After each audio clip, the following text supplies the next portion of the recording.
After this more generic view on what is Cleantech all about and why it is important for Switzerland and Canada, let's get a little bit more specific. Let's get to the business cases that we would like to see more often. What are the challenges in entering new markets? What are the characteristics of Switzerland and Canada from an entrepreneur's point of view? And to answer these questions, we invited two business leaders to present their experience. We're going to start with Ben Nyland. He is president and CEO of Loop Energy. And as president and CEO of Loop Energy, he strategically guides the company vision to design and manufacture fuel cell solutions for the commercial vehicle industry. So that's quite an important sector for decarbonization. In mobility area, we haven't really seen the progress we would like to see. And Ben was appointed as president of Loop Energy in 2015 and chief executive officer in 2016. Under his leadership, and I think this is important to know and understand, Loop Energy has grown its operations internationally, so he knows what it means to expand to new markets.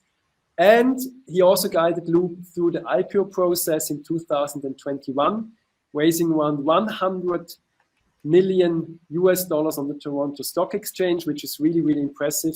One of the largest IPOs so far.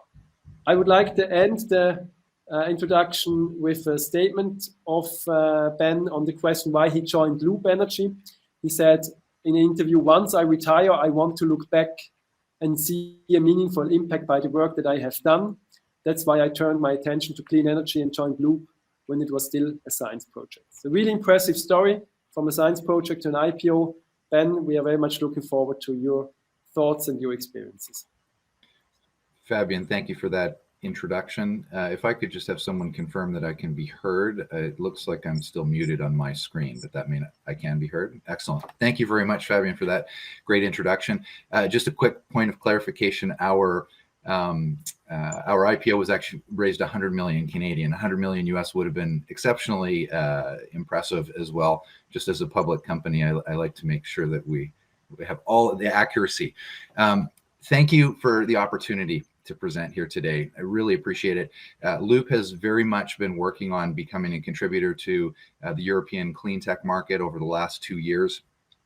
We actually have some direct connections to Switzerland, starting with one of our advisors, Jacques Esculier, who was the chairman and CEO of WABCO. He calls Switzerland home in his retirement, and fantastic contributor. And two companies, one that I'll mention later is going to be bringing their products to Switzerland over the next little while. And the second one, we actually announced today that we have our first Swiss customer. So I'll talk about that a little bit later on. Quickly, just about Loop. As Fabian mentioned, we're a fuel cell company. For those who don't know what that means, fuel cells produce power. In our case, we use hydrogen to produce that power, and so it's zero emission power, and we focus on commercial vehicles. So the commercial vehicles that we power go down the road, and the only thing that they emit is a little bit of water vapor.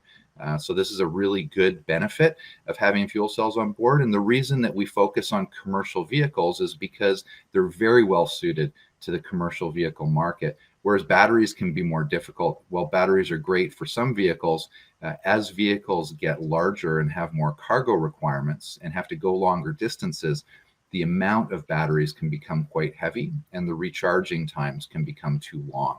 And so commercial vehicles look for a different type of application. Loop Energy is a little over 20 years old. We really started our commercialization process just a few years ago. That first 15 years was developing and protecting the technology. It's well protected. And so now we're growing very quickly. On the strength of the IPO last year, we grew from 40 employees at the beginning of the year to 90 employees where we sit today, and we continue to grow. We now have customers from Europe to North America to Asia, both in China and outside of China, and so really experiencing a great deal of growth. Our products deliver a benefit to customers. We have up to 16% better fuel efficiency than our competitors' fuel cell products, up to 90% more power, and that comes from a 10 times benefit in uniform current density, which is a very technical term, but it just leads to a better, more sustainable operating environment in our fuel cell systems. You can see on this slide here the build-up from our core technology, eFlow, through to our product lines. Our main product line that we're selling today is our Loop fuel cell module.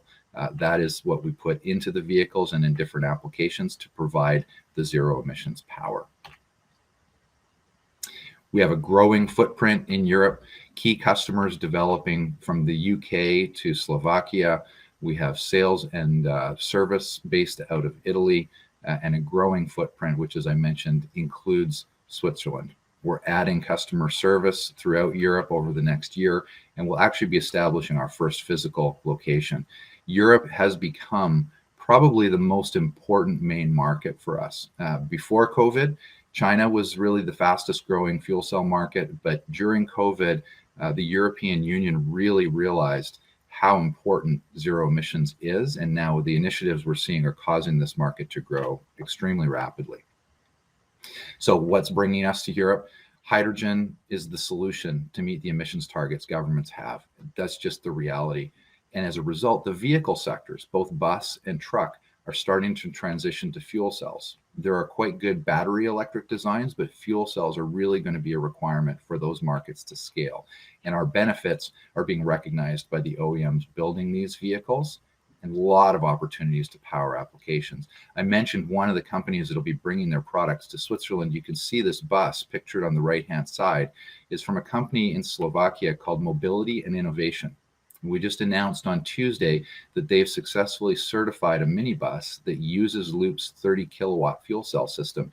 And so as part of the bringing that product to market, they'll be doing a tour of Europe, which will include a stop in Switzerland in the coming months. So very excited about this bus hitting the road in Europe and the opportunity for it to grow and expand the zero emissions footprint in Europe.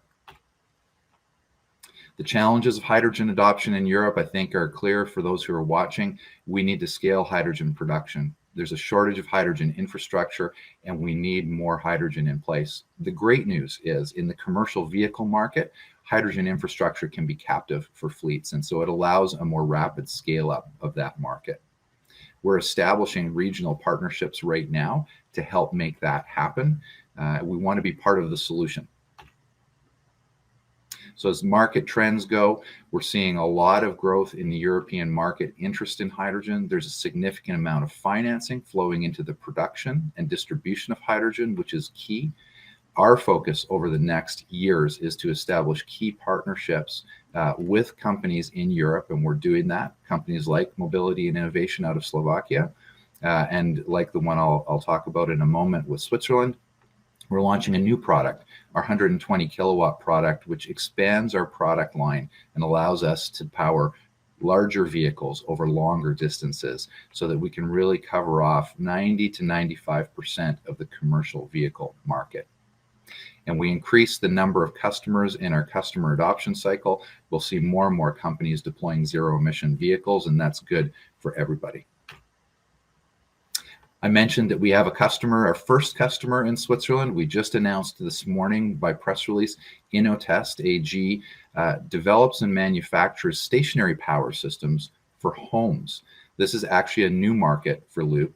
As I mentioned, we're focused primarily on the commercial vehicle market, but we do have companies come to us who have applications where our products fit well. And when that happens, we engage with those companies. And so this is one of those examples. Very excited to have Innotest join the Loop family of customers, and very excited that it just happened we were able to announce that today on the date of the summit. So I think a great example of how Canadian and Swiss companies are working together in the innovation sphere to make clean energy happen.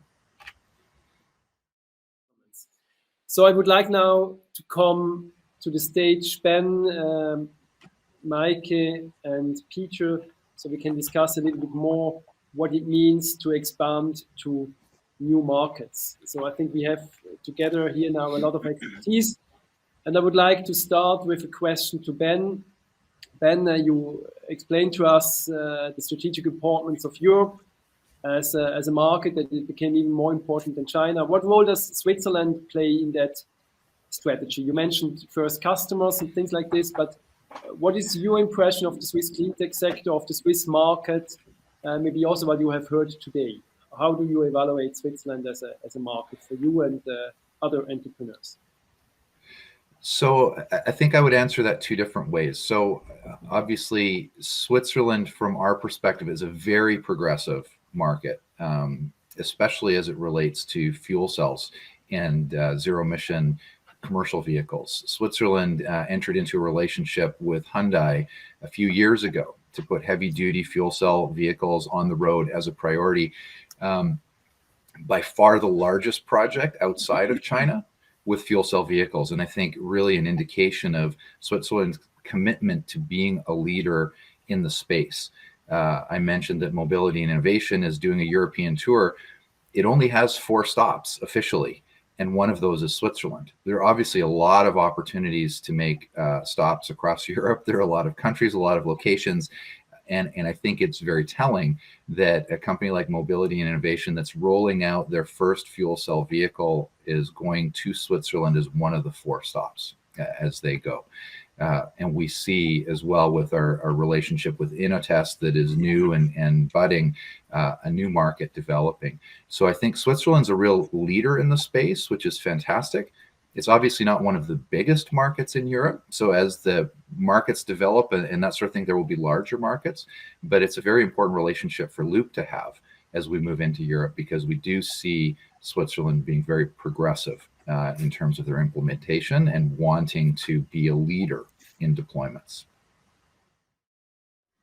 I'm really glad to see we now received the first question to our panelists from Greg Robert, who wants to know how do we find the balance between investing in needed innovation and scaling the deployment of existing clean tech solutions to speed up emissions reduction? I think that is a very important question. I mean, we know that we have most of the technologies needed for the decarbonization to reach net zero. Our clean tech pioneer, Bertrand Piccard, recently said there is no new or hardly no new technology needed. We know what is to be done. So how do you see that? Scaling up the existing solutions, making sure that they reach more market share, and investing in new, maybe disruptive approaches, Peter? From a technology development perspective, I would say as a company that's starting up, and if they do want to commercialize quickly, I think they have to take a look at whether it's strategic investors, strategic suppliers, strategic customers. Having a strategic customer, so when I use the example of Zender, Zender initially started off as a customer of Coors. They got used to using our products, eventually started integrating those products more, and then eventually bought the company. Finding that strategic customer that's going to provide you with those market insights, and then being able to leverage their infrastructure to help you scale up, I think is crucial. And that's what enables you to scale up. Starting up a technology company without strategic partners as suppliers or customers that might be eventually future investors, I think is a very, you have to do that if you want to be able to scale up quickly, in my view.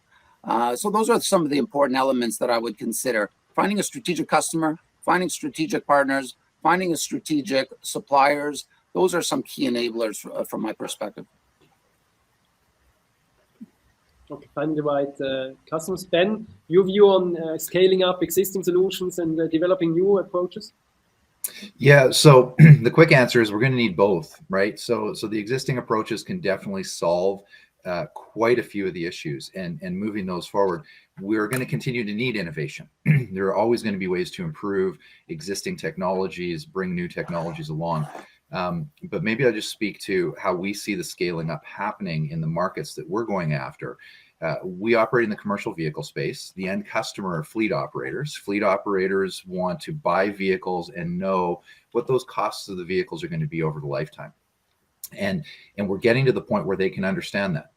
But the thing that's missing in some markets is certainty around what the regulations are actually going to be. So it's difficult for fleet operators and the big vehicle manufacturers to make decisions about how to deploy capital if they don't have certainty about what the policies are going to be going forward. And so we see large entities, large companies like Cummins owns 20% of Loop, making significant moves, acquiring companies, investing in technologies, and really moving things forward. They want to move forward. large trucking companies want to move forward. But in the absence of really knowing what the policies are going to be beyond paying lip service to 2030 goals and 2050 goals, and I don't mean to minimize those, but there needs to be really tangible rules around this so that companies can make those decisions. In the absence of that, we're working with large entities who are moving things forward, companies like Cummins and others. But where we really see significant activity is in the smaller, more nimble organizations like Mobility and Innovation that I mentioned. They manufacture a smaller number of vehicles. They're able to move more quickly. They can get excited about a market that might be 100 or 200 vehicles a year. And so we're working with both of those sets of customers to move things forward. And the smaller vehicle manufacturers are a little bit more innovative. The larger vehicle manufacturers are the ones that really have the ability to move the needle, but they have to deploy significant amounts of capital, and they need to know what the future looks like a little more clearly than what they can see right now. Just to add to what Ben's comments were, in the early days, I was involved in wind power and also in solar. And we saw how government policy can either hurt or help the solar industry. A lot of people invested in solar in Ontario, for example, and feed-in tariff policies changed on that. In Europe, there was a big push for wind turbines, especially smaller wind turbines. The government of the day potentially changed their policy towards a feed-in tariff. So that has a big impact on a lot of these emerging technologies. And I think we need to be aware of that. I think the climate in Canada especially has changed recently, and in the world, where there now is more of an emphasis and more encouragement and more stability around these technologies, just if for any other reason, just because of the urgency now. Thank you, Pete and Ben, for these thoughts on the importance of having the right policies and the right customers, but also this growing market demand and the ability and the willingness of the large organizations to really move the needle. Also introduce like a kind of a closing round with the panelists, Peter, Ben, Mike. If there is a certain willingness of an entrepreneur to now say, okay, I would like to go to Canada, or I would like to go to Switzerland. What is your main recommendation to these people? What is the key success factor that you think they need to take into consideration? I would say you need to really take a look as to where you want to go, because Canada is huge and regionally very diverse. So where are your customers? Where is the biggest potential? Maybe also look at these market signals, so government support and policies. Where are they most favorable? Because it differs from province to province. In a federal system, probably similar to Switzerland as well. And then, start building these relationships with the ecosystem that I pointed out beforehand, and that can really help you make connections to both government entities, potential partners, etc. Thank you. Ben, your main advice? Expanding to new markets? Yeah, so I would say as an entrepreneur, the most important thing is to be market driven. And so finding the customers, the partners, that's what needs to drive the decisions. There's no question, I can't speak to Switzerland, there's no question in Canada there's significant government support, which is extremely helpful, but can't be the driver to the decisions. So this is something at Loop we did very early on. We talked to the customers, we understood the need. And so I would make decisions about where you're establishing business based on how it helps your business, how it moves you forward in a fundamental way.